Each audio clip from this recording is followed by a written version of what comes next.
Humanity Matters.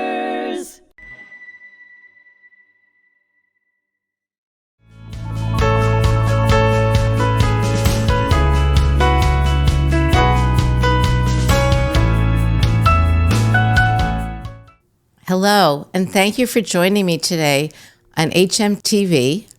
I'm your co-host, Lori Cooper, with my other co-host, Sandi Cooper. We're not related.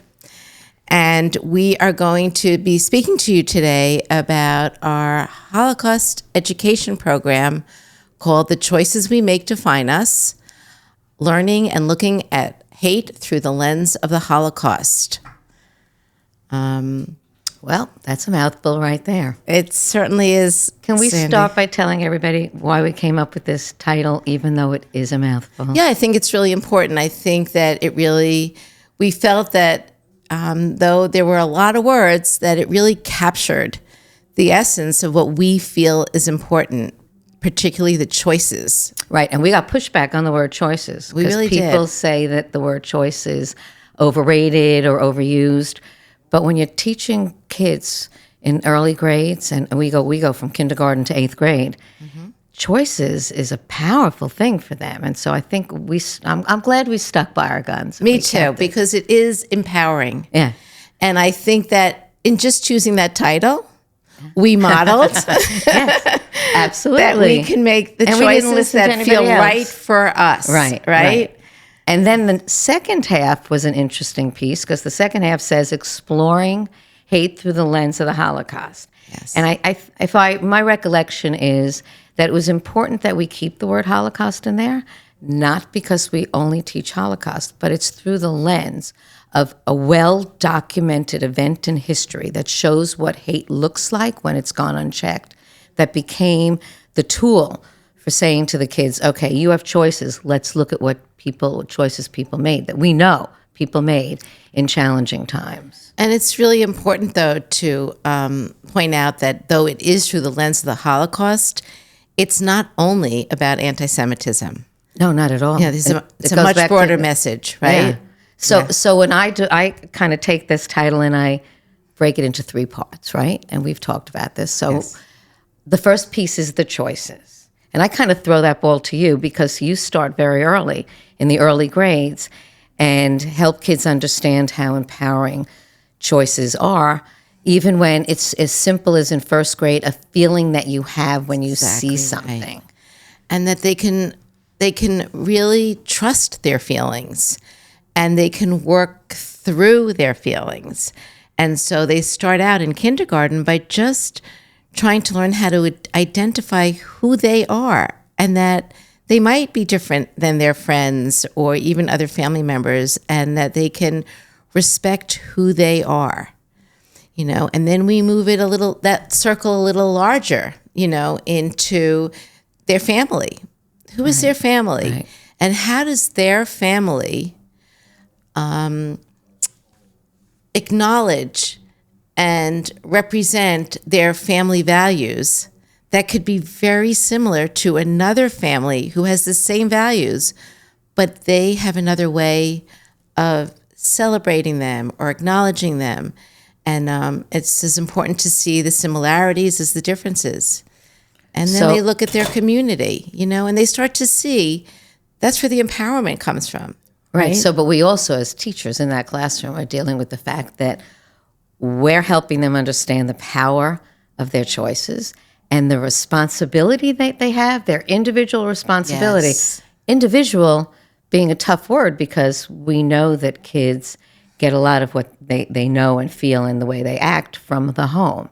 And the classroom allows us to have them explore themselves. What am I responsible for? Where that choice was mine. My mother wasn't here. The choice was mine. Yes. And what do I do with that choice? And am I proud of that choice?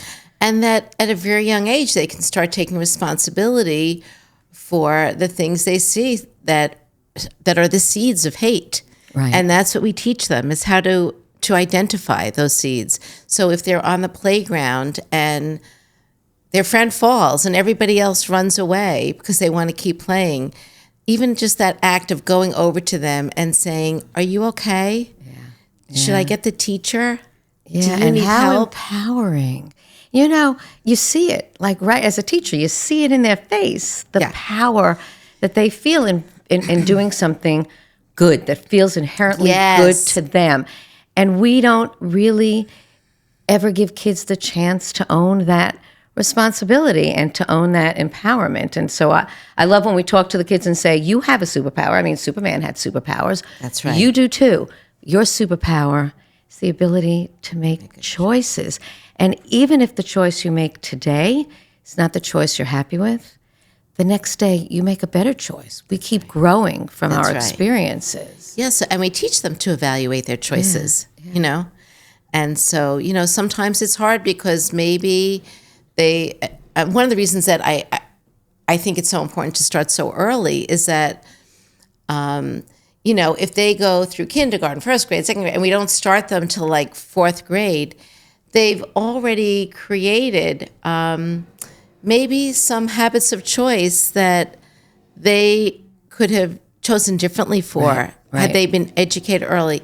And it's so much better to create the good habits than to have to break those bad habits. Right. So that brings us to the second piece of the title, right? Exploring hate through the lens of the Holocaust. And we don't bring Holocaust studies in until fourth grade. That's right. But we bring it in based on choice, which is why fourth grade is all about the Danish people, because the Danish people made good choices. And in fourth grade, it's important to show kids that even in the most challenging of times, you can make good choices. They're not easy ones, and you don't always have to risk your life to do it. We certainly don't want kids to think that, but we want them to see that kids and adults were able to make good choices. And so they get their first look at the Holocaust and the first understanding of that event through the eyes of good people. That's right. And so by the time you get to fifth grade and you start to bring them a little bit deeper into the Holocaust and you teach things like through the literature, terrible things, kids get to see what happens when animals make poor choices. Mm-hmm. And don't we make poor choices? And have we made poor choices? Right? So it's the Holocaust, but it's the choices that people made. Sometimes kids will say to me, why was Hitler so mean, and why did Hitler hate Jews, and how did Hitler die? Like they always want. And my answer is, I'm not focusing on Hitler. I mean, bad people like Hitler who make choices like that exist. I'm focusing on the people who could have made good choices and not supported. Yeah, I mean, this would have been a very different outcome if people had the understanding that they had the power of choice. Yes, and so part of that education is giving them the vocabulary that they need. And so we teach them as they go further up in the grades about cooperation, collaboration, resistance, and ignoring what they see when they are put in a position of making those choices. And then that leads us to talking about why it's so important that our program is scaffolded, that we start as young as we can, and every year we build on what they learned the year before. And in this way, we can always address their social, emotional, and cognitive learning needs. And so we only give them each year what they're ready for. And also by starting young, they get to know us and we get to know them. Right. So that by the time we get to the hard stuff, we've created this trusting relationship. Yeah, a very safe person to have in the room. Exactly. Yeah. And they're in a safe place to ask questions, to hear hard things. But what I love is by the time we get to the older grades, they're speaking our language and their language. It's the same language. It's so true. And when you get into, let's say, a sixth grade class, and now you have the language that they have, right? So they start right away by saying collaborate, cooperate, resist, ignore, and you show them the map of Europe, and you can talk about the different countries and the different ways people made choices, right? The teachers in that room don't necessarily know those words ahead of time. That's right. If this is our first time venturing into that sixth grade in that district, they're actually being taught by the kids how to speak that language. And that language infiltrates the entire school culture by the end of the 2 or 3 years that we're with them. Yeah. They have shared vocabulary. They have touchstone literature because we teach these lessons through relevant literature. And so every year, as they go up to a new grade, even though the children are being reshuffled into new classrooms with new teachers, those teachers can depend on the fact that they have shared vocabulary and touchstone literature that they can refer back to, and that all the children in the room will be understanding what they are talking about from having learned it before, Right. in a very communal way. And that the other thing that does, because I keep thinking about the older grades, the teachers in the middle school have a very rigid curriculum. They have to reach certain goals, right?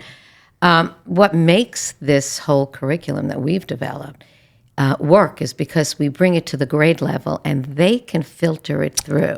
Yes. So the knowledge that you're talking about in 7th grade in a poetry unit. So a teacher has to do a poetry unit. That's right. They do a poetry unit.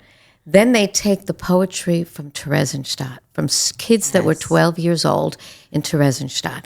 And they know that they can hand those poems over to those students because those students have that background. Yeah. They have more of the knowledge than the teachers do. Yeah.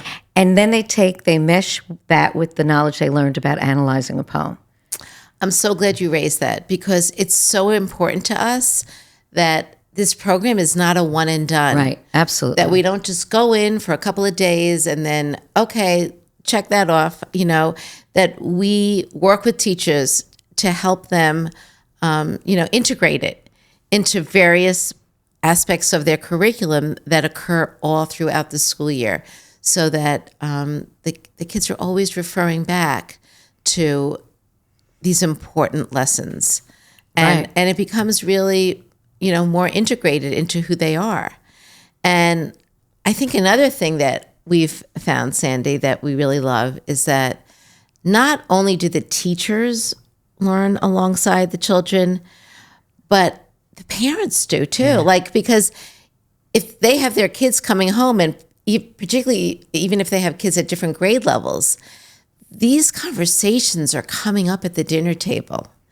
And so the parents are hearing that common language and hearing over and over again about the shared literature. Right. And so it goes from being, something that's inside the child to inside their classroom, inside their school culture, and then even grows into a community culture. Right. It's funny. Last night I was thinking about this and I thought, we're building up the kids and then they're building out. Oh, I love that. Yeah. Right? We've never really said it that way before. Last night I thought up and out, right? I love that. Because I had a 4th grade student, I guess, come in. We were reading Number the Stars. Okay. But he came in and he said, did you know that they wrote poetry in a concentration camp during the war? And I said, do you have a brother who's in 7th grade? There you go. Because I knew the district was doing that. So that was happening over the dinner table. Right. And that child who is doing poetry in 7th grade can now say to his sibling, oh, I read Number the Stars. Yes. And now the parents are kind of involved in watching their kids have it. So that's what I was thinking. We're building the kids up, giving them the strength, giving them the confidence, giving them the knowledge. Then they're taking it out. It's really true. They go out with it. And so it becomes embedded in the community. Yeah. And that's really where change comes from. Yes. So can I just tell you one funny story? I don't know that I ever told you I love your this. funny stories. I was in Florida, and I was in a mall. And I guess it must have been raining because you don't go into a mall in Florida unless it's raining. And I'm with my entire family. And so I don't know what's going on around me, but clearly there's 2 kids and their parents that have been following me as I walk around this floor. Yeah, it was really weird. And then finally one of the kids comes over, taps me on the shoulder and says, my sister wants to say hi. Oh. And the mother said, so you're Mrs. Cooper, you're the person who was teaching her about the Holocaust. And, those connections are so important. And it demonstrates, like we were just saying a moment ago, she values that connection with you. And so when you come back next year, she's like, oh, Mrs. Cooper is here. Yeah. And I think we're doing a lot for the community as well as the school. I know some of the schools that we've been in actually track to see if their detention kind of issues Yeah. are less, less about being insensitive to other people. And that is what they're discovering. And, you're hearing kids in the hallway as we walk through the hallway reminding us about those words. I'm going to resist, Mrs. Cooper. I'm going to resist. Yeah. Right? I mean, and they talk all the time about superior and inferior, right? it's a little embarrassing sometimes. That's such an important part of the message. Yeah. Is that, you can, when people want to feel better, that means they have to push you down. And when they start pushing a whole group down, that's when they can plant the seeds of hate. Right. And so I think the visual worked in fourth grade, right? It helps fourth graders see visually what superior and inferior look like, and to watch how easily you can push somebody down, and that this person actually didn't go up. Right. They just stayed exactly where they are. But what you did was you said, you can't play soccer. You're not good at math. You don't have a lot of money. You don't drive a fancy car. You don't speak English, whatever it is. And we help the kids see how easy it is to do that, and that the purpose is for this, to look like you're higher up. And in fourth grade, they visually get it. Yes. And then in fifth grade, when we see them and you just do this to them, they go, oh, I know. And I think what makes this program extra special and important is no matter what grade we're in, we end it with putting it into real time for them, which of course is challenging for us because when you walk in, you don't necessarily know, which we often do. We contact the school ahead of time to find out what issues do you want us to focus on. But something like October 7th happens. Right. And you have to walk in and do something that teachers can't do. You have to walk in and start playing the room and seeing. And we need to do something that teachers can't do. Yes. Because it's very different being in that room with them every day than having somebody come in with the expertise about both the Holocaust and about teaching about hate, and also just the years of experience teaching that we have. So we can really read the room as kids are absorbing this information. And you can read the teachers, right? Because sometimes you get questions and you see the teacher kind of looking at you. The eyes are actually saying, better you than me. Yeah. Because teachers don't necessarily have that ability to, that's not what they're trained for, right? It's a hard topic It is a hard topic. So kids want to know, why always the Jews? Or what about Gaza? Or whatever they talk about. Immigration, I've had students certainly talk to us about immigration. And those are all things that represent the hate that we're talking about, and giving kids the tools to kind of stand up to them and to deal with them. And there are kids that come from cultures that kids that we're teaching that are from other cultures, but their culture also has had, hate pointed at them. Right. And so it's so important for them to know, and for everybody to see, hey, I got your back. Right. And you got my back. Right. And we're all in this together, because it's like the story that we do in fourth grade about Whispering Towns, where, the king taught the people of Denmark, you're not helping just a Jewish person. You're helping your neighbor. Your friends. They're your friends. And you don't even have to know them. They're your friends. Exactly. Yeah. And so when we start talking about that maybe your culture has gotten targeted for something different or in a different way, but yet fairly recently, we know that feeling, and we don't want any of us to be victim to that. Right. So we are going to all put our arms around each other. Right. Then we can do this if we're together on it and understand it. And you reinforce that with the terrible things where you learn not to say, well, I'm not a frog, so I don't care if they come for the frogs. That's right. And to really, you're right, to have other people's backs. I always go back to that one story where that one boy at the end of the class said, Mrs. Cooper, I'm scared. I said, why are you scared? He said, because people out there hate me. And two boys from different sides of the room, who I did not know, stood up, walked over and went, don't worry, Josh, we got your back. Oh, my gosh. Then you know that no matter what race, what nationality, what ethnicity, what culture, what language, it didn't matter. Kids from different parts of the room got up to say, we have your back. And you know what that tells me, Sandi? I feel like that represents how intuitive it is for people to want to help each other, Yeah. and that they just have to get the validation and the support at the young age to understand that that's where we all want to be. Because someday, right now, it's his turn, and someday, for another reason, it might be your turn, and we're all in this life together.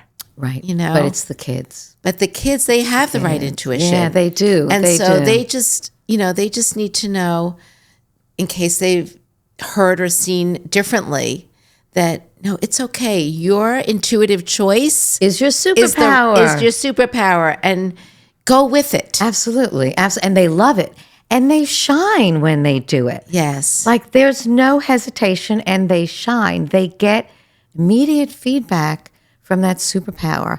And I don't think we've ever given kids enough superpower. They've always had it. It's really true. Now's the time to really help Now kids. is the time. And we need to, because I'm not sure we can depend on anybody but the kids. I think the kids are the ones that are bringing They're the our hope into future, the future. you know? Absolutely. So They are a hope.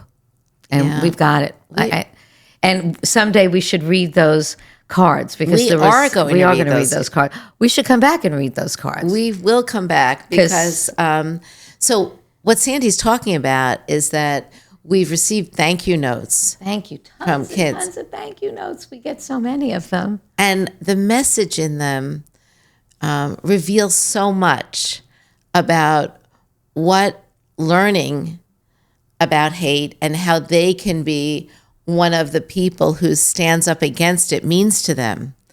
And, how they want to keep learning. Right, And they because want to keep growing. educators in the past have always had to have numbers or charts, and Yes. how do you prove that there's results that you want? Right. And we're in a very, very nice place, because our results are the things children say And do. and they say Right? and do the darndest things. They really do. really do. And they come right out and say things to you that it reminds me that I have to keep doing this. That this I will always want to do this and help the Yeah, future. it's really a passion for us. It is. You know.